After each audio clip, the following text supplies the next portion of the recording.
नमस्कार. जयश्रीच पारंपरिक रेसिपीजमध्ये तुम्हा सगळ्यांचे खूप खूप स्वागत. तर नाश्त्याला आपण जेवणामध्ये वेगवेगळे प्रकारचे थालीपीठ बनवत असतो. तर त्यातला एक असाच आपण नवीन अगदी खायला खूप छान आणि खमंग थालीपीठ बनवणार आहोत. तर मुलांना तुम्ही टिफिनमध्ये सुद्धा हे थालीपीठ देऊ शकता. तर घरच्या साहित्यापासूनच हे आपण थालीपीठ तयार करून घेणार आहोत. तर रेसिपी आवडल्यास प्लीज एक लाईक करा, चॅनलला सबस्क्राईब करा आणि बाजूचं बेल आयकॉन बटन नक्की प्रेस करा. चला मग पाहूयात. तर इथे मी मुरमुरे घेतले आहेत. तर काही ठिकाणी ह्याला चुरमुरेसुद्धा म्हणतात. तर हे मुरमुरे मी इथे 2 कप हे घेतले आहेत. तुम्ही कोणत्याही वाटीने हे सर्व सेट करून घेऊ शकता. तर ह्यामध्ये आपल्याला भरपूर पाणी घालायचं आहे आणि ह्याला हाताने आपण एकजीव करून घेऊया पाण्यामध्ये, म्हणजे हे छान असं पाण्यामध्ये भिजले जातील. आता हे आपल्याला 10 मिनटं भिजत ठेवायचं आहे. आता हे साईडला ठेवून देऊया. आता आपल्याला एक वाटण तयार करायचं आहे. इथे मी मिक्सर जार घेतला आहे. आता यामध्ये आपल्याला 5-6 मिरच्या मी इथे कट करून घेतल्या आहेत. मिरच्या तुमच्या आवडीनुसार तुम्ही इथे वापरू शकता. 10-12 लसूणच्या पाकळ्या घालायच्या आहेत. 10-12 कढीपत्त्याची पानं येथे मी वापरली आहेत. 1 चमचा धणे घालायचे आहेत. छोटा चमचा अर्धा जिरे यामध्ये घालायचे आहेत आणि हे आपल्याला छान असं जाडसर वाटून घ्यायचं आहे पाणी न घालता. आता हे आपण मुरमुरे एका भांड्यामध्ये चाळण ठेवून त्यातलं पाणी सर्व आपल्याला निथळून घ्यायचं आहे आणि थोडंसं आपण इथे दाबून यातलं पाणी निथळून घेऊया. यातलं पाण्याचा जास्त अंश आपल्याला नाही ठेवायचा. आता हे आपण एका भांड्यामध्ये काढून घेऊयात आणि हे हाताने आपल्याला असं चुरडून ह्याचा लद्दा तयार करून घ्यायचा आहे.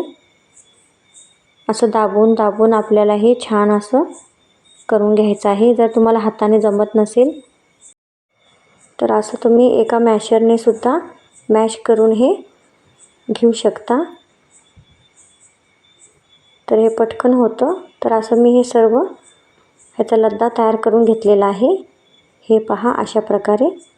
आता ह्यामध्ये मी पाऊण वाटी हे ज्वारीचं पीठ घातलं आहे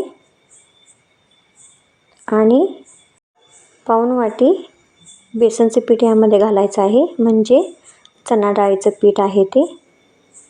तर इथे मी एक मध्यम आकारचा अगदी बारीक चिरून कांदा घेतला आहे, ते यामध्ये घालायचा आहे. एक मध्यम आकारचा टॅमॅटो बारीक चिरलेला यामध्ये घालायचा आहे. आपण जे वाटण केलं होतं ते यामध्ये घालूया.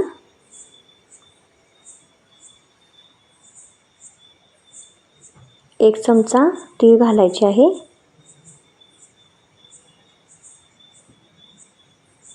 पाऊण चमचा इथे मी ओवा घेतला आहे. ते आपण हातावर घेऊन थोडंसं ह्याला असं चुरडून घालूया, म्हणजे ह्याचा वास खूप छान येतो.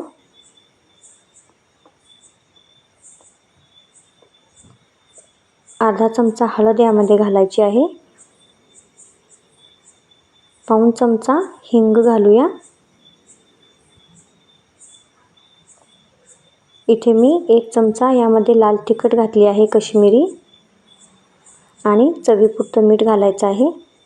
तिखट तुम्ही खात नसाल तर ते लाल तिखट तुम्ही स्किप करू शकता आणि भरपूर यामध्ये चिरलेली कोथिंबीर घालायची आहे. आता हे आपण हातानेच असं दाबून दाबून छान हे मळून घ्यायचं आहे पाणी न घालता.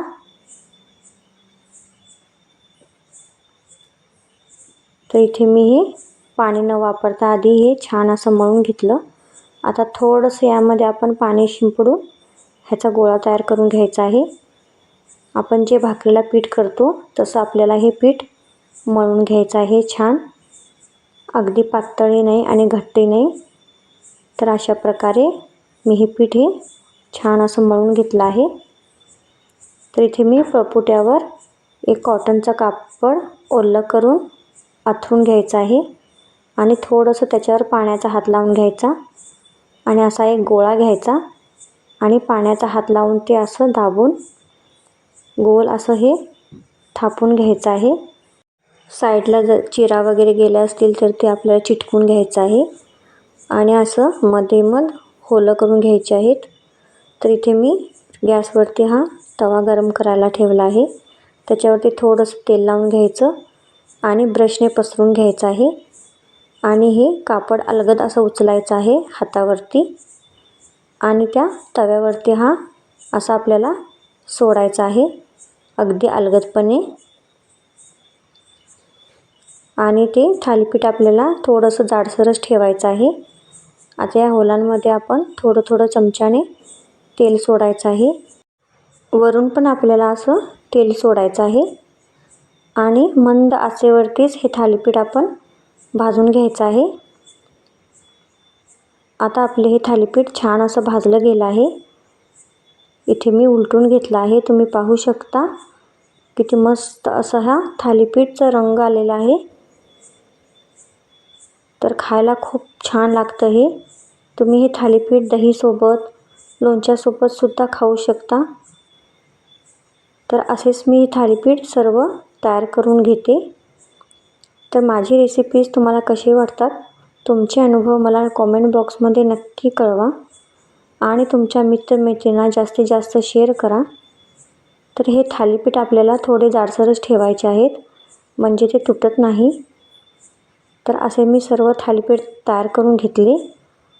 तर पुन्हा भेटूया आणि एक नवीन रेसिपीसोबत. तोवर खात राहा आणि मस्त राहा. धन्यवाद.